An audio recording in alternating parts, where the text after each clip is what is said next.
Hey, what's up guys? Eric here with driverlineup.com, coming to you from north of Atlanta, Georgia, and look at that trash. Come on guys, come on.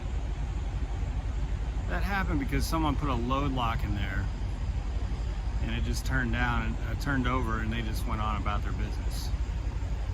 It's embarrassing. Some of you guys are embarrassing. Anyway, to today's video, I told you in the last video I was going to do a video about night driving and talk about checking out or tapping out this morning, which I did. Or not this, it's 3 in the morning right now, so that would have been yesterday morning. I just got out of the shower, which feels amazing, and that's one of the perks. I want to talk about the perks of night driving, but when I say night driving, I'm talking about the night riders. You guys know who you are. I've been driving nights exclusively for at least a year now. And even when I was solo, I drove nights most of the time by choice. I like the perks of it. And you know, like I said in my last video, it takes a certain mindset. It's a different animal. When you do it consistently every single night, you've got to have some mental fortitude that not all drivers have. And I'm not knocking drivers who don't or can't do it. If you can't do it, you can't do it. I get it. I understand it. But night driving certainly has some advantages. And for me, the biggest one is traffic. You know, I put in my year of day driving through cities. I logged that year, so it was nice for me to switch to a year of being able to cruise through Atlanta at 2 or 3 in the morning and get through there in, you know, what feels like maybe half an hour or something. I don't know how long it takes, but it doesn't take long at all. If you go through there at 2 or 3 in the afternoon, you better have a sandwich nearby, because it's going to be a ride. But certainly the traffic.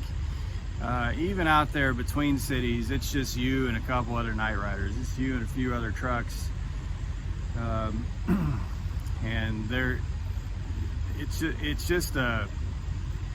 I'm able to accomplish a lot more miles. Our truck cranks out most of our miles at night for that very reason. I can do 650 miles at nighttime with pretty good ease, and during the daytime, if you want to hit 650 miles, you got to have all the stars aligned. A lot of things got to go right for you.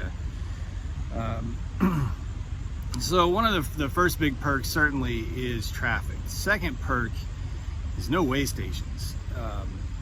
Probably at least 9 out of 10 way stations are closed at night.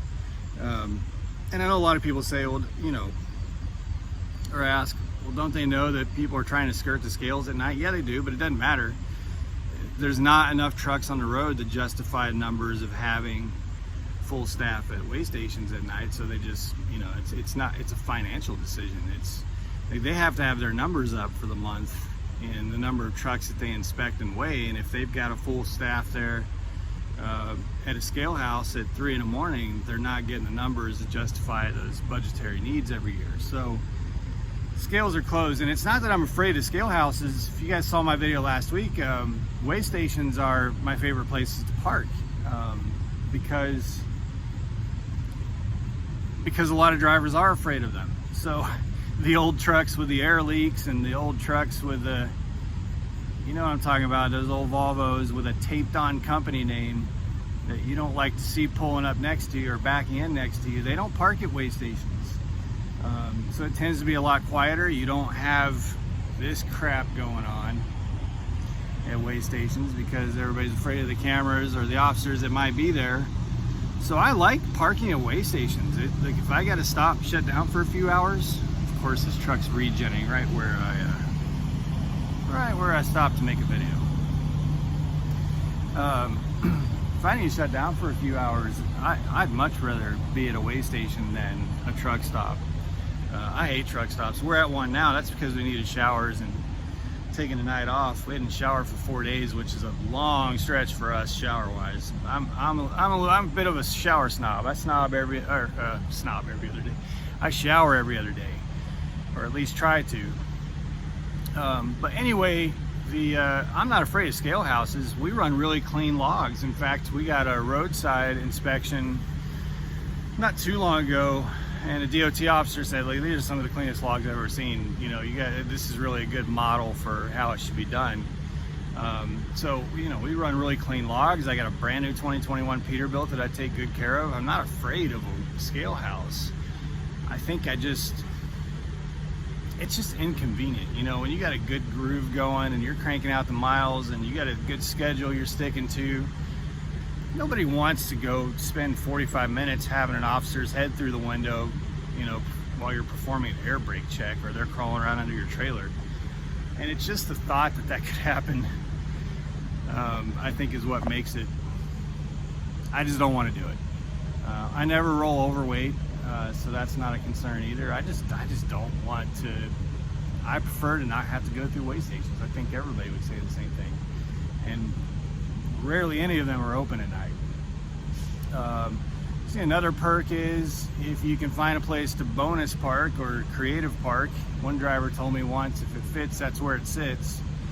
If you can find a place like that for a break, you can get into a shower without a wait. I just walked right into a love shower. There was 7 showers available, so there's always that. I can usually take, yes, I'm going to say it, I can usually take a 30-minute break in a fuel island, because if I'm pulling over and getting fuel at 3 in the morning, there's no other, the fuel islands are usually empty. So it's not like I'm being an ass. There's just no reason for me to have to move. I can get fuel, pull out in front of the pump, and nobody else is going to come into the pump behind me, because, you know, there's 5, 7, 10 other empty pumps that they can go into. So there's a lot of perks of it. You know, I like it. I feel like I'm much more productive by driving at night. Now, conversely, it's hard. It takes, like I said, a certain mindset, a certain routine. My routine is pretty much the same every single night. I've got 2 shows on XM, and I have the XM app that I pay a little extra for. And I'll listen to those 2 shows every night. It's like 2 hours and 20 minutes per show, because they're commercial free when you replay them. And that gets me through to my break. So usually about 5 hours in, after I finish those 2 shows, you know, I'm good for a break. So I'll pull over, take a break. That's when I'll start drinking some coffee and such. I try not to pump too much caffeine and stuff into me right at the beginning of the shift, because it's going to be, you know, 11 or 12 hours. So that's when I'll take a break, get some coffee, get something to eat, get some fuel. Then I listen to an audiobook, which we have an Audible account, so I can download. I get 1 credit per month, and then maybe I'll buy another book here and there. Listen to audiobook for a couple hours, and then at the end I pretty much go exclusively music, because that's at the point where you're just waiting for the sun to come up, right?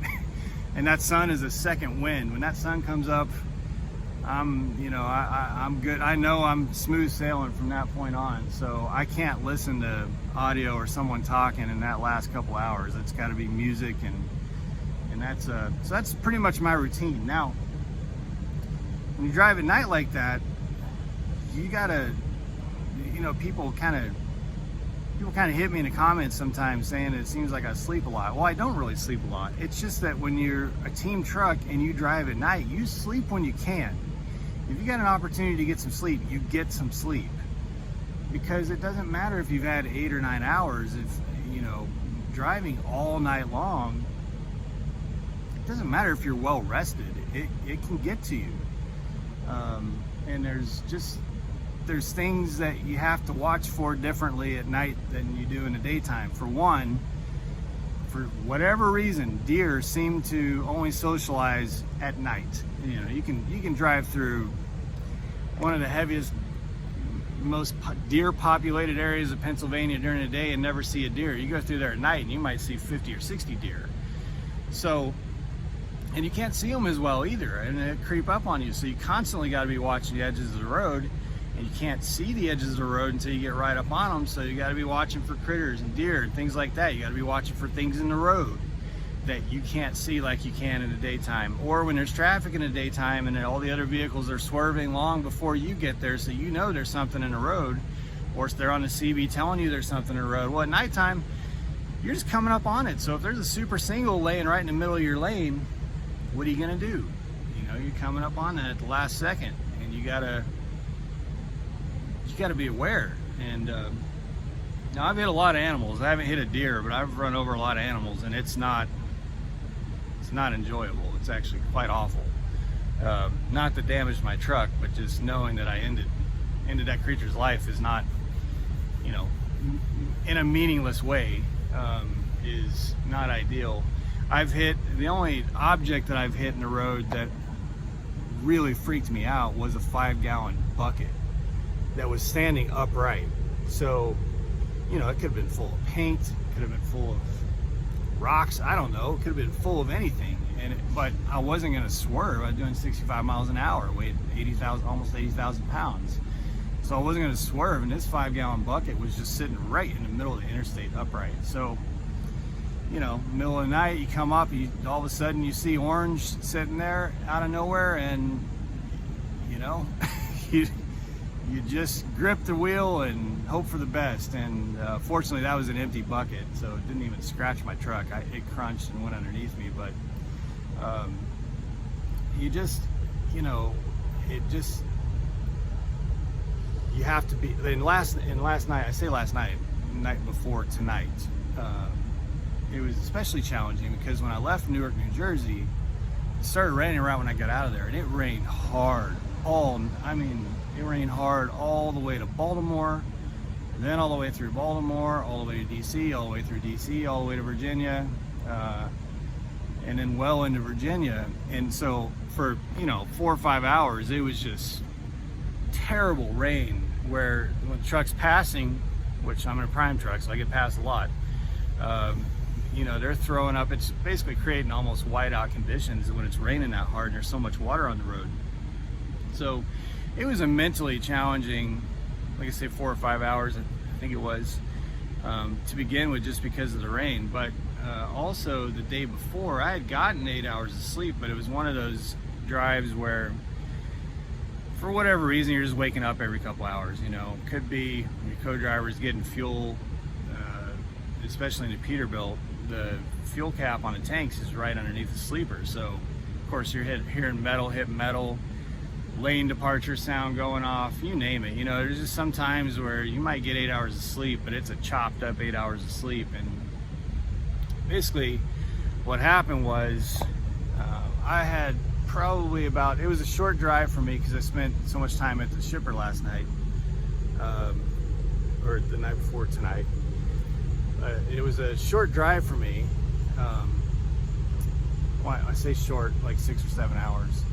And I had probably 80 or so miles to go to Love's, and it was about 5:45 a.m. So the sun was going to come up soon.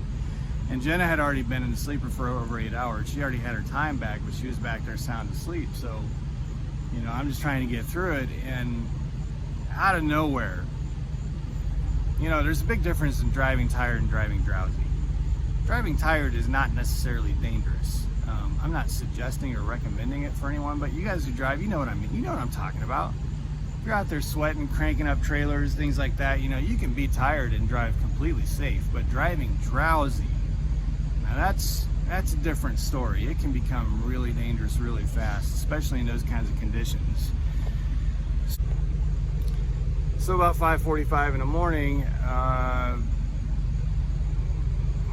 you know, all of a sudden the lines started blurring for me. It just is what it is. It started to happen. Lines started blurring for me, and you know, it was in an instant where I knew, oh crap, you know, I think this isn't gonna work. I shouldn't be driving. I mean, when I all of a sudden get double vision like that, and lines start running together on the road, it gets, you know, it's not just my life, it's the life asleep in the sleeper behind me, and it's everyone else's on the road. And it just came up out of nowhere. Suddenly, you know, one minute I think I'm fine, and the next minute it's, you know, it's like I should not be moving this truck right now. So made an immediate decision to pull over, and this was a pretty hot load. We didn't have time to stop, but I woke Jenna up and I was like, hey man, I'm really sorry to do this. I know it's not daylight yet. I can't drive, you know. I immediately pulled into a rest area and was like, it is not safe for me to continue on. And she was totally cool with it. She was like, absolutely. You know, she got right up, went to the restroom, brushed her teeth, did her thing, got herself a coffee out of the fridge, and I was asleep literally like 5 minutes. You know, I don't even remember the truck getting back on the interstate. So it's just one of those nights. And like I said, it's very rare. It hardly ever happens. I can usually drive well into daylight and not have any problem. But on that one instance,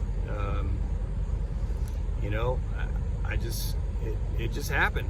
Drowsiness just hit me like a ton of bricks, and I made the immediate decision to get off the road right that second. The second those two lines on either side of the road started crossing, becoming double, no, you get off the road if that happens. Do not drive under those conditions. Don't just shake your head and tell yourself you'll make it, just 50, 60 more miles, 100 more miles. No, don't do that. I've seen way too much crap out here happen because someone thought they could do it, and all of a sudden their co-driver's dead or someone else on the road is dead. Do not do that. If you cannot safely drive that vehicle, get off the road. Make that decision right away. Do not be responsible for the loss of someone else's life. And I'm not saying that I was at the point where, you know, I'm not saying I was at the point at that second where I was putting everyone at risk. I was just saying that moment made me realize that if I chose to stay on the road, at that point I could be putting others at risk. So I chose to get off the road. You know, it's happened maybe 2 or 3 other times where, like I said, I've driven at night for a year now. So it's been a couple times where it's like, okay, you know, I'm gonna have to jump into the sleeper for a couple hours and grab a nap. Doesn't happen often, but when it happens, you got to make the decision right away. So anyway, that was, like I said, night driving. For my night riders out there, fellow night riders, you guys know it can be a challenge, but also can be rewarding too. If you plan it right and you have discipline, mental fortitude to get through it, and have a good routine, you can be very productive and you can crank out a lot of miles at night. And that's why I love it. So anyway, be careful out there, you guys. You're the captain of your ship, so make good decisions. Be safe, and I'll check in with you soon. Thanks, guys.